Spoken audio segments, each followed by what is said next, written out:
Religion को इनका factor होता है। स्कूल, हॉस्पिटल, कॉलेज, बैंक नहीं बनने चाहिए, मंदिर जरूर बनना चाहिए। इनको एजुकेशन से कोई मतलब नहीं है। इंडिया का 1 करोड़ साल बाद भी कुछ नहीं हो सकता है। ये या तो भूटान बनेगा या नेपाल, या उससे भी नीचे। और सारे सीनियर सिटीजन लोग जो मरने वाले हैं वो देश चला रहे हैं। उनसे जाके पूछो, कोई एजुकेटेड नहीं है। हमारे इंडिया आगे क्यों नहीं बढ़ता है? मेन चीज़ क्या है? करप्शन। एक MLA, MP, एक CM, IAS, IPS को कंट्रोल करते हैं। विकास करना है, डेवलपमेंट करनी है, बट किस चीज़ की करनी है ना तो गवर्नमेंट क्लियर है ना हम लोग क्लियर है कि डेवलपमेंट किस चीज़ की होनी चाहिए। तो मैम, सही चेयर पे गलत लोग बैठे हैं। ये भी ऐसी एक चेयर या 2 चेयर जब आपको लगता है कि गलत आदमी बैठा हुआ है भाई। सबसे PM हमारे, बिल्कुल मैं तो बिल्कुल नहीं हूँ। केजरीवाल को बनाइए आप। एजुकेशन को वैल्यू वही लोग देंगे जो खुद एजुकेटेड हो, बहुत मानते हैं। सबसे डिफिकल्ट एग्जाम है UPSC, IAS, IPS।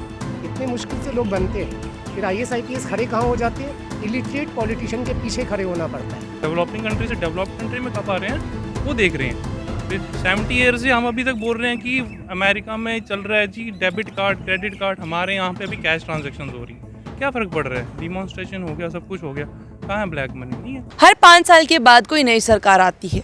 कभी कभी वो सरकार अपना कार्यभार दूसरी बार भी शुरू कर देती है क्योंकि लोग उनको चाहते हैं। पर आखिरकार सरकार होनी कैसी चाहिए? सरकार में कौन से ऐसे लोग आने चाहिए जो हमारी बात को सुने? उनका मेन मोटिव क्या होना चाहिए? क्या इस बार की जो सरकार आए वो जम्मू कश्मीर के लिए किस तरह के काम करने चाहिए? क्या वो डेवलपमेंट को लेकर आगे बढ़े? क्या वो एजुकेशन को लेकर आगे बढ़े? क्या वो इस सोच को लेकर आगे बढ़े कि लोगों का ध्यान किसी पर्टिकुलर कम्युनिटी की ओर करना है या क्या? ऐसी कई चीज़ें होती हैं। आपके अनुसार क्या होती है? आप तो कमेंट बॉक्स में ज़रूर बताइएगा, पर लोगों का क्या कहना है, चलिए अब आपको ये सुनाते हैं। विकास करना है, डेवलपमेंट करनी है, बट किस चीज़ की करनी है ना तो गवर्नमेंट क्लियर है ना हम लोग क्लियर है कि डेवलपमेंट किस चीज़ की होनी चाहिए। तो अगर देखा जाए रिसेंटली पिछले 2 साल से जब से कोविड का ये सब शुरू हुआ है तो health infrastructure is very much important then the education and then employment. एक अभी इन्वेस्टर मीट हुआ था, आई होप कि वो एक अच्छी डेवलपमेंट है J&K के लिए। अगर इन्वेस्टमेंट कंपनी जहाँ आएंगी, इन्वेस्टमेंट होगा, इंफ्रास्ट्रक्चर बढ़ेगा, तो जो हमारे BTech करे हुए बच्चे हैं, इंजीनियरिंग हैं, सिविल इंजीनियर्स हैं, उनको भी जॉब अपॉर्चुनिटीज़ मिलेगी। रियल एस्टेट का अच्छा स्कोप है यहाँ पे। तो employment is the basic step जिस पे काम करना चाहिए एटलीस्ट J&K वाले बच्चों को। क्या लगता है कौन सी सरकार ऐसी हो सकती है जो काम करे आपके अनुसार? हमने अब तक सबको देख लिया। लेट्स होप कि अब कोई NC नेशनल कॉन्फ्रेंस और अगर BJP आती है J&K में तो होपफुली। दोनों कोलिशन में? नहीं, कोलिशन में तो कभी नहीं आएंगे वो तो सबको पता है कि BJP एंड NC कभी कोलिशन में नहीं आ सकते। बट होपफुली देख सकते हैं कि अगर कोई नई पार्टी आती है, होपफुली लग भी रहा है कि नई पार्टी कोई आएगी जो अभी तक बनी नहीं है, बन सकती है जल्दी। तो होपफुली दे अपने हमारे चीफ मिनिस्टर हैं, आ सकते हैं गुलाम नबी आज़ाद साहब, तो देन द डेवलपमेंट अच्छी हो सकती है हमारे J&K में अगर वो चीफ।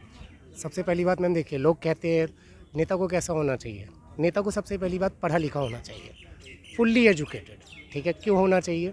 क्योंकि विदाउट एजुकेशन आप समझ नहीं पाएंगे कि टैक्स क्या है, फाइनेंस क्या है, हेल्थ क्या है, कुछ नहीं समझ सकते हैं। तो ये तो श्योर है, एजुकेशन इज़ मस्ट।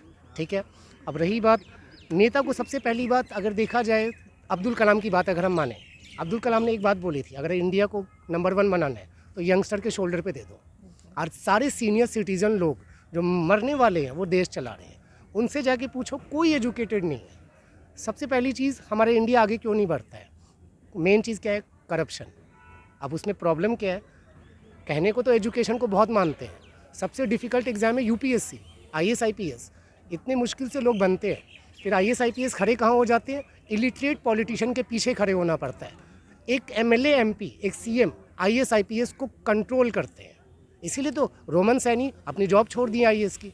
तो मैं बुरा मत मानना, इंडिया का 1 करोड़ साल बाद भी कुछ नहीं हो सकता है।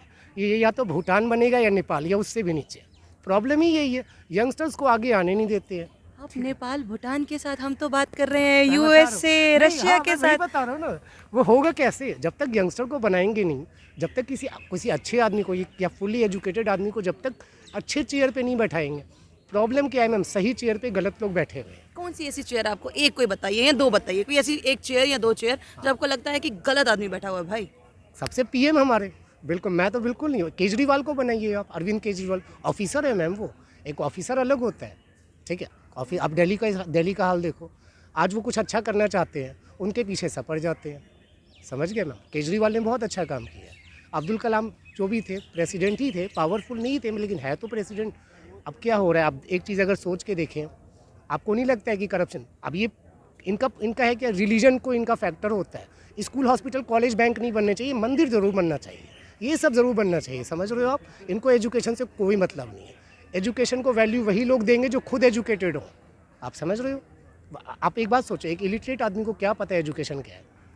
आप किसी को भी बोलो कि लाइव पकड़ के दिखाओ ना मैम, लाइव ढूंढो कि कितने पॉलिटिशियन हमारे एजुकेटेड है। अच्छा, जम्मू की अगर मैं बात करूँ, जम्मू में आपको कितना लगता है कि जम्मू के जो पॉलिटिशियन हैं, जम्मू में है, जम्मू के कितने पॉलिटिशियन जो हैं जो लगता है कि भैया बिल्कुल करेक्ट है, एमएलए बनने के लायक हैं, मंत्री बनने के लायक है, और कोई नहीं? देखो मैं जम्मू में फ़िलहाल नया हूँ, मुझे अभी 7-8 मंथ्स ही हुए हैं, लेकिन जम्मू मुझे ठीक लगे। मेन क्या है, पब्लिक भी ठीक है, और यहाँ की लोगों के बारे में ज़्यादा जानता नहीं हूँ।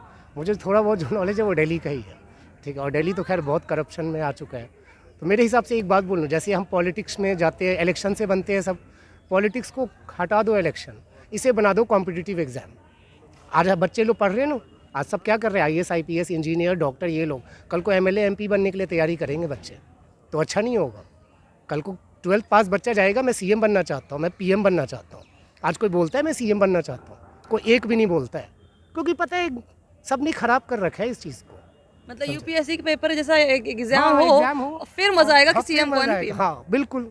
और सब ये सब जितने भी हैं ना, ये गांव में जाके हल चला रहे होंगे फिर, समझे मैम। मुझे ना नेताओं से बड़ी चिढ़ है मैम। क्यों चिढ़ है? देखो मैम, डेवलपमेंट, रियल डेवलपमेंट किसके हाथ में है? पॉलिटिशियन के हाथ में ही है मैम। पूरे इंडिया को चलाने वाले पॉलिटिशियन है, समझ लो, वही करप्ट है मैम। ऐसे बहुत सारे लोग हैं, कितने सारे। मैं आप दिल्ली में रोमन सैनिक, मैंने बहुत सारा पढ़ा है उनके बारे में। वो कहते हैं भाई IAS IPS मत बनो, तुम जिस चीज़ के लिए बनोगे जो वो काम तुमको करने नहीं दिया जाएगा। एक MLA 10th पास भी नहीं होगा, वो तुमको आके ऑर्डर दे रहा होगा, और ऑर्डर नहीं मानोगे तो लो ट्रांसफ़र ऑर्डर अपना। तो क्या वैल्यू है एजुकेशन की मैम, आप बताइए। तो मैं तो ये कहता हूँ इंडिया का कुछ होगा और नहीं होगा। अगर ऐसे नेता रहेंगे तो ये नेपाल भूटान के नीचे जाएगा। US अमेरिका तो भूल जाओ मैम, वो तो वहाँ तो 0% करप्शन होता होगा, इसीलिए वो बहुत टॉप पे है। मैम एक बात बता रहा हूँ, इंडिया में जीनियस भी पैदा होते हैं और बहुत सारे बेवकूफ़ भी होते हैं। जीनियस लोग इंडिया छोड़ के चले जाते हैं, समझे। मतलब अभी जितने भी हैं वो सारे बेवकूफ़ है जो हिंदुस्तान में है। अच्छे भी है सर्वाइव अच्छे लेवल पे भी है, लेकिन वो डेवलपमेंट नहीं सोचते हैं। वो लोग क्या सोचते हैं, फाइनली वो सोचते हैं हटाओ सब लोग, अपना घर चलना चाहिए। मतलब भगत सिंह अपने घर में नहीं, दूसरे के घर में पैदा होना चाहिए, नहीं मैम, वैसा वाला। देखिए मैम, अम्बेडकर साहब भी साफ बोल गए, अगर तुम अपना परिवार पाल रहे हो तो तुमने कुछ ज़िंदगी में किया नहीं। एक जानवर भी पाल लेता है अपना परिवार, ठीक है मैम। इंडियन मेंटालिटी बहुत डिफरेंट होती है, ठीक है, बाहर के लोग अलग ही होते हैं। तो आप चाहो तो मेरे से लिखवा के ले लेना, इंडिया का कुछ होगा नहीं, ठीक है, कुछ भी नहीं होगा। पेमेंट है सबसे ज़्यादा।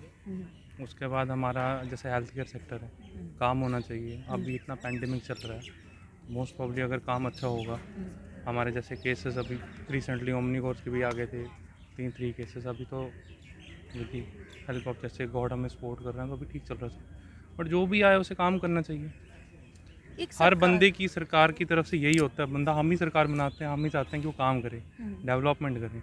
डेवलपिंग कंट्री से डेवलप्ड कंट्री में कब जाएंगे वो पता नहीं है। लगता है क्योंकि कहा गया था 2020 या 22 हो जाएगा। क्या बोल सकते हैं, उम्मीद पे दुनिया का ही में हो सकता है। आप क्या लगता है कौन सी ऐसी सरकार हो सकती है, जिस तरह से उन्होंने कहा कि कोई नई पॉलिटिकल पार्टी? मैम आपके देखो, अनुसार सरकार तो कोई नहीं होती, हमारे में से ही बंदे खड़े होते हैं, है ना। उन्होंने हमारे लिए काम करना होता है। सरकार तो हम एक नाम दे देते हैं सरकार है, लेकिन बंदों को तो काम करना चाहिए ना। हम में से कोई बंदा, बाहर का बंदा तो अमेरिका तो आके जम्मू में काम करेगा नहीं है, कश्मीर में। हम में से कोई खड़ा करता है, हम ही खड़ा करते हैं। सपोज फैमिली में से अगर हम किसी को बड़े को खड़ा करते हैं, पूरी फैमिली को चलाते हैं अपने साथ। फिर फाइनेंशियली हम साउंड होने चाहिए थोड़े बहुत, उसके बाद रोटेशंस घूमनी चाहिए मॉनिटरी फॉर्म्स में, तो काम वैसे ही होता है। मतलब हम सबको एजुकेशन, सारी एजुकेटेड है ऑलमोस्ट 90% आज की डेट में देखा जाए। जो न्यू जनरेशन है सारी एजुकेटेड है, बट फिर भी हमारे बीच में लैकिंग। मैम मैं वही चीज़ पे आ रहा हूँ ना, लैकिंग हमें ही कुछ है ना। सपोज करो आप भी वही क्वेश्चन पूछ रहे हो, मेरा भी सेम क्वेश्चन है। While you are a journalist, I am the citizen of this country. Question हमारे सेम है कि डेवलपिंग कंट्री से डेवलप्ड कंट्री में कब आ रहे हैं, वो देख रहे हैं। फिर 70 ईयर से हम अभी तक बोल रहे हैं कि अमेरिका में चल रहा है जी डेबिट कार्ड क्रेडिट कार्ड, हमारे यहाँ पे अभी कैश ट्रांजेक्शन हो रही। क्या फ़र्क पड़ रहा है? डिमॉन्स्ट्रेशन हो गया, सब कुछ हो गया, कहाँ है ब्लैक मनी? नहीं है, कुछ नहीं है मेरे हिसाब से। बट क्वेश्चन वही है, हर बंदे को अगर फ्रेंच बेनिफिट्स चाहिए, कोई 60 अबो है फॉरेन कंट्रीज़ में, उनको अपना मिल जाता है जी, गवर्नमेंट उनको सपोर्ट करती है, पेंशन एज है ऑन दी नेम ऑफ। उसके बाद हेल्थ केयर सेक्टर उनको कुछ नहीं पे करना है। ओल्ड एज होम्स हमारे पास क्या है? कुछ नहीं है। हम उतना ही टैक्स दे रहे हैं 28%, प्लस उसके बाद आप लगा लो 7% जो इनकम टैक्स काट रहे हैं, जो हमारे अपना जैसे हम दुकानदारों की बात कर लें, है ना, बिजनेसमैन की कर लें, कितना हो गया टैक्स? तो we are paying the same tax जितना वो पे कर रहे हैं, 35-36 वो भी पे कर रहे हैं, हम भी पे कर रहे हैं, मगर कहाँ है फिर? एक सबसे ज़्यादा ज़रूरी हमारे लिए क्या होता है? बिजली, पानी, एजुकेशन, हेल्थ फैसिलिटीज़ और रोड्स। अगर हमें ये मिल जाए, सरकारों से हमें किसी चीज़ की उम्मीद नहीं होती। पर मैं बात अगर युवा की करूं तो युवाओं को सबसे ज़्यादा ज़रूरत होती है रोज़गार की। यानी कि ये 6 चीज़ें अगर किसी सरकार ने हमें दे दी, हम उस सरकार के अगर वो ये सब देने के लिए कामयाब नहीं हो सकी तो वो सरकार को चेंज करने की ज़रूरत आन पड़ती है। कहीं ना कहीं कुछ ऐसा ही लगा लोगों से बातचीत कर कर। पर आपको क्या लगता है? क्या आपको लगता है कि आने वाली सरकार जम्मू कश्मीर में जो पहले सरकारें रहीं उसने आपके लिए क्या नहीं किया, और आने वाली सरकार किस चीज़ को लेकर आपके सामने आए ताकि आप उनको वोट डालें? उनके क्या एजेंडेज होने चाहिए, वो क्या एजेंडे लेकर चलें जिससे आप इम्प्रेस हों? कमेंट बॉक्स में अपनी राय ज़रूर रखिएगा। बने रहिए जम्मू परिवर्तन के साथ। मुझे और रोहित जी को दीजिए इजाज़त। नमस्कार।